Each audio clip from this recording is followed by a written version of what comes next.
جب خندق کی جنگ میں صحابہ نے خندق کھودی تو وہ 30 فٹ چوڑی تھی، 30 فٹ، اور وہ 22 فٹ گہری تھی، 22 فٹ. تو 10,000 کا لشکر تھا، کوئی اس کھائی کو پار کرنے کی ہمت نہیں کر سکا. تو عمر بن عبد ود یہ بڑا شاہ سوار تھا اور 100 جنگیں لڑ چکا تھا. اس نے پھر اپنے گھوڑے کو اٹھایا اور دوڑاتا ہوا آ کر اس نے یوں جو اس کی لگام کو کھینچا ہے تو اس کے گھوڑے نے چھلانگ لگائی تو 30 فٹ کی کھائی کو پار کر کے صحابہ کے لشکر میں جا کھڑا ہوا. کہنے لگا حل میں مبارز ہے، کسی کو مرنے کا شوق تو آ جاؤ. تو سارے دم بخود ہو کے چپ کر گئے سب. تو حضرت علی کی عمر تھی 21 سال. وہ کھڑے ہو گئے، یا رسول اللہ میں جاتا ہوں. اب کہ بیٹھو، یہ عمر ہے، عمر. اس نے پھر کہا ہے کسی کو جنت میں جانے کا شوق جس جنت کے دعوے کرتے ہو؟ تو کوئی نہیں کھڑا ہوا. حضرت علی کھڑے ہو، یا رسول اللہ میں جاتا ہوں. ہم نے کہا بیٹھو، یہ عمر ہے، عمر. پھر تیسری دفعہ اس نے کہا کدھر گئے تمہارے جنت کے شوق؟ تو پھر حضرت علی کھڑے ہو کہا یا رسول اللہ مجھے بھیجیں. کہا یہ عمر ہے. کہا عمر ہے تو کیا ہے، مجھے بھیجیں تو صحیح. تو اچھا کہا جاؤ. پھر ان کے لیے دعا کی. تو یہ بچے سے وہ 100 جنگیں لڑا ہوا. تو حضرت علی شعر پڑھا کرتے تھے، انا الذی سمتنی امی حیدرا کلیس غابات کریہ المنظرا وفیہم بالصاع کیل السندرا. میں وہ ہوں جس کا نام اس کی ماں نے حیدر رکھا ہے. شیر جو جنگل کا بڑا شیر شہنشاہ ہوتا ہے، اور میری تلوار ناپ تول کے کھوپڑیاں توڑتی ہے. تو جب وہ آئے نا تو اس نے پہچانا نہیں. کہنے لگا کون ہو؟ کہا علی. کہا بن عبد مناف. وہ پیچھے لے گئے. کہنی بن ابی طالب کو بھتیجے تو کہاں سے آ گیا؟ میں نہیں تمہیں قتل کرنا چاہتا. وہ اتنا مطمئن تھا. کہا میں نہیں تمہیں قتل کرنا چاہتا. کہا چاچا میں تو تمہیں قتل کرنا چاہتا ہوں. تو اس کو اتنا غصہ آیا، اس نے گھوڑے سے چھلانگ لگائی. وہ علی پہ ایسا جارحانہ حملہ کیا کہ علی کو پیچھے دھکیل دیا. تو غبار اٹھا، دونوں غبار میں چھپ گئے. تو اللہ کے نبی نے ہاتھ اٹھایا، یا اللہ علی کی مدد فرما. تو اس نے تھوڑی دیر کے بعد اس نے جو وار کیا جو سر پہ لگا حضرت علی کے ترچھا، اور کندھے پہ آ کے لگا، کندھا زخمی ہو گیا. تو اتنے میں حضرت اللہ کے نبی کی دعا ہوئی، یا اللہ علی کی مدد فرما. تو حضرت علی نے بڑھ کے وار کیا. اس نے ڈھال پہ روکا، وہ ڈھال کٹ گئی، سیدھا اس کی کھوپڑی پہ لگا اور 2 ٹکڑے ہو کو نیچے گر گیا. حضرت حسن اور حسین بیمار ہو گئے. تو اللہ کے نبی خبر لینے آئے تو دونوں بچے بیمار تھے. تو آپ نے کہا حضرت فاطمہ سے روزے کی منت مان لو کہ اللہ تعالیٰ بچوں کو شفا دے تو ہم روزے رکھیں گے. تو دونوں میاں بیوی نے 3 روزوں کی منت مان لی کہ اللہ ہمارے بچوں کو شفا دے، ہم روزہ رکھیں گے. تو اللہ نے ان کو ٹھیک کر دیا.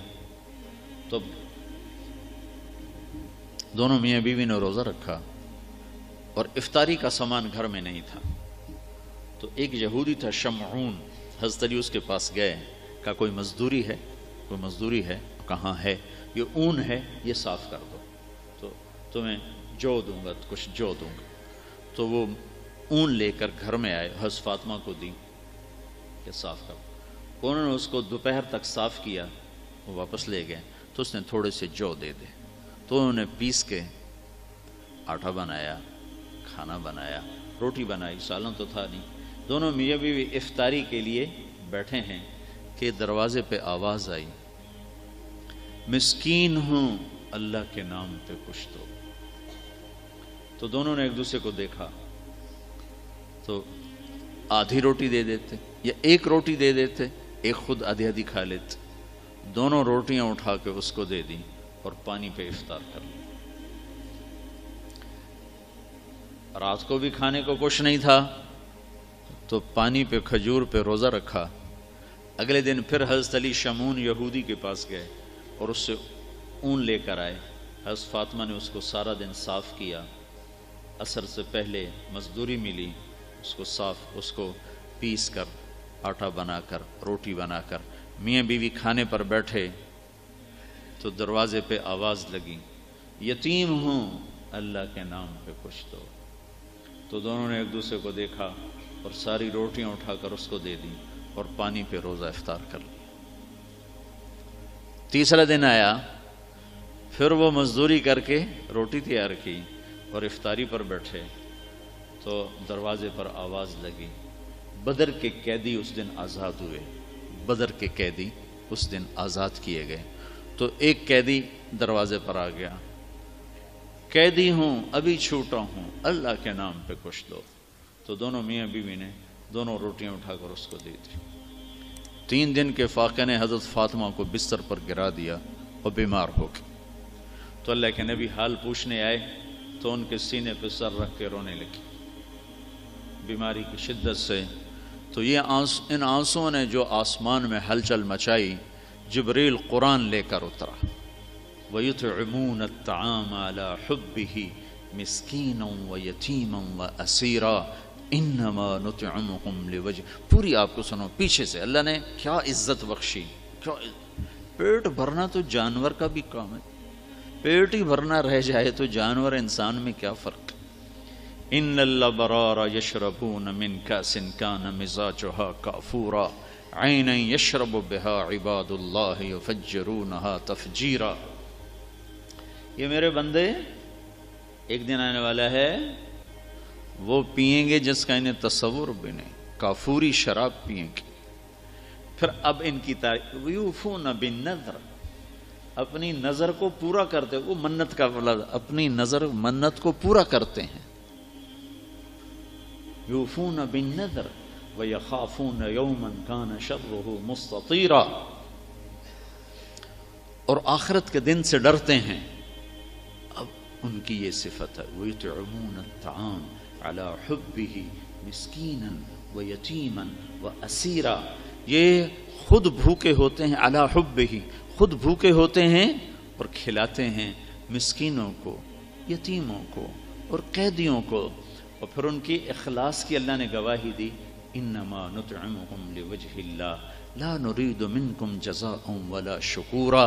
اللہ ان کے اخلاص کا گواہ بن رہا ہے کہ یہ کہہ رہے ہیں کہ ہم صرف اللہ کو راضی کرنے کے لیے کھلا رہے ہیں، ہم کوئی آہ واہ نہیں چاہتے۔ انا نخاف من ربنا یوما عبوسا قمطریرا، ہمیں اس دن سے ڈر لگتا ہے جو دن بڑا خوفناک ہیبتناک ہے۔ پھر اللہ نے آگے بشارت دی، فوقاہم اللہ شر ذلک اليوم ولقاہم نضرۃ وسرورا وجزاہم بما صبروا جنۃ وحریرا متکئین فیہا علی الارائک لا یرون فیہا شمسا ولا زمہریرا ودانیۃ علیہم ظلالھا وذللت قطوفها تذلیلا۔ آگے تک یہ قرآن اترا کہ اللہ تعالیٰ کہ جبریل آگے پیغام لے کر کہ علی و فاطمہ کا یہ عمل ایسا پسند آیا ہے کہ عرشوں پر بھی دھوم مچ گئی ہے، اور یہ سورہ دہر کی آیات کو اتارا گیا کہ میرا رب ان کے اس عمل پر ایسا خوش ہوا ہے کہ خود کھانا خود جمع کرنا کون سی بڑی بات۔